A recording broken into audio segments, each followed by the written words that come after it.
everyone, welcome back to this whole bishop series.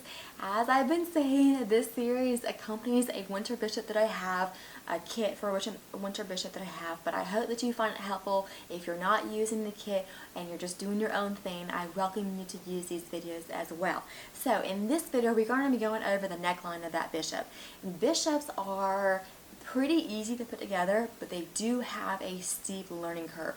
And when that curve comes into play, it's when you're blocking your bishop and it's when you're doing the neckline. Okay, those are like the two kickers I think that most people have difficulty with, at least when I remember I had difficulties with way back when, is getting that neckline to be a nice, lovely, laying flat, no turtleneck situation. And this is one of the steps that can really have a hiccup, a bump in the road for you. So let's walk through it together, okay? With that neckline, what you're going to do is a side note is that I have lined the bishop for the winter kit that this video is accompanying. So if you're also lining your bishop, you're going to line up. We've already put the gathers, the 2 rows of gathers at the top of the neckline. So at this point, what you're going to do is adjust those gathers so that you're matching the seams. Okay, so the shoulder seams of the lining are matching the shoulder seams of the bishop. This front of the lining, the center front, is matching the center front of the bishop. All of that. So you have it all pinned in place, and you adjust your gathers accordingly. So, whether you're doing a lining or not, the best method I have found to keeping your pleats, this is the kicker, okay? The best method I have found to keeping those pleats in place while you're going to sew over them is freezer paper.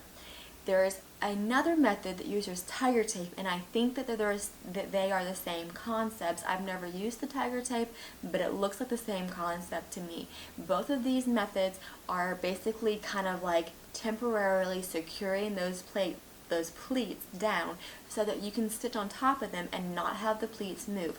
That is where you're going to get into trouble, is that these pleats are not held down by anything, right?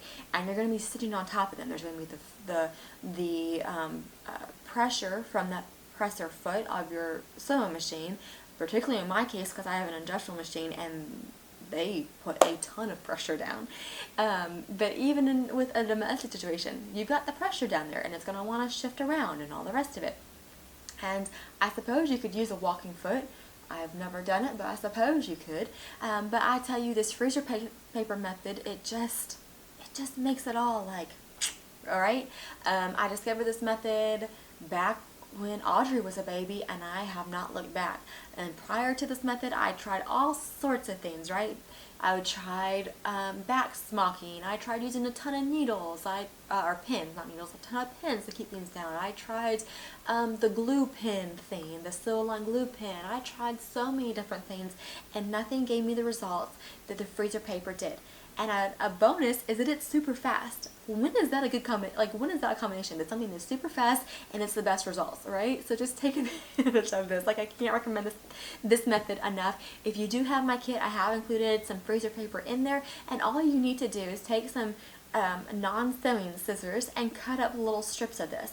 And what you're going to do is just cut up the strips, and you're going to have if you've done your lining's already pinned to your bishop, everything's all flat and the seams are lined up, and then you make sure your pleats are adjusted on that bishop, make sure they're evenly adjusted to where you want them.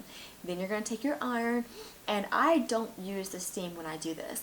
So I have my strips of the freezer paper, and I put them down just kind of around in a circle, and I iron them down. When you iron, you kind of want to hold your iron, like you don't want to put the entire weight of your iron on those pleats. You just want to iron, have it touch it. I have it all the way on hot, but like I said, or all the way high, whatever, but like I said, I don't put the steam on.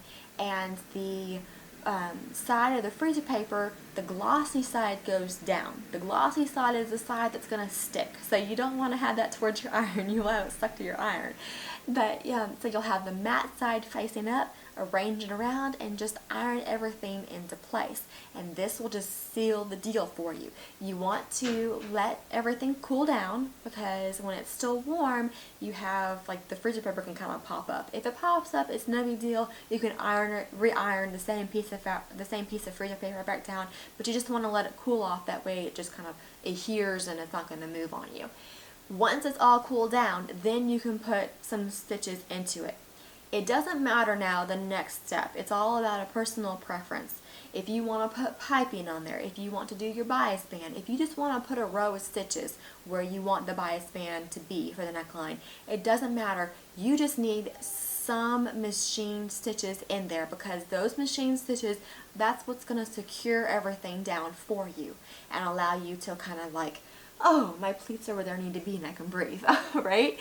So you can just stitch around and be mindful of where that raw edge is to where your stitches are. That way that you keep a very consistent seam allowance. It can be helpful with the freezer paper to cut off the top of the freezer paper. That way you're able to really see your fabric. You know what I mean? Your freezer paper isn't over it, and you're really able to see the raw edge of your fabric, which is helpful in keeping a consistent seam allowance. And you just sew right on top of it. I have not had any issues. I use about a stitch length of about 2. And when you're done with that, you can take the freezer paper, the part that's underneath the seam, and pull it back on itself, and it just will tear away. Every now and again, if you get a little bit heavy-handed with this tearing, you'll pop a stitch, but it's no big deal because the stitches, you know, above and below are still there, and you just might pop a couple stitches in the middle. Just take it back to your machine, back tag, go over it, back tag. It's no big deal. But that's really just when you get carried away with like ripping it. If you're mindful and you're just careful, you will not pop a stitch. And so you just carefully pull it back on itself, the freezer paper. Once you've removed all of it from underneath that seam, you can just go in between the seam and just pull out the little bits of freezer paper that are left at the top. And it's magical. Your stitches don't, or not your stitches, your pleats don't move around on themselves, and they just look beautiful, in my humble opinion. So the last bit of the neckline is attaching the bias strip. So in this case, because I have the lining, I normally cut my bias strip to 2 inches wide. Because I have the lining in this case, I did it 2 1/8 just to have a tiny bit more wiggle room. Either way, cut your bias band out, and then I like to fold my bias band in half. And that avoids having to do the bias band where you fold it over and over on itself. I used, like way back when I first started Bishops, I did that, and I do not care for it. It's sewing you to you. I'm not saying my way is right or anything. Personally, I don't care for that method, so I like to take my bias band, fold it lengthwise, and then I'll just stitch that around.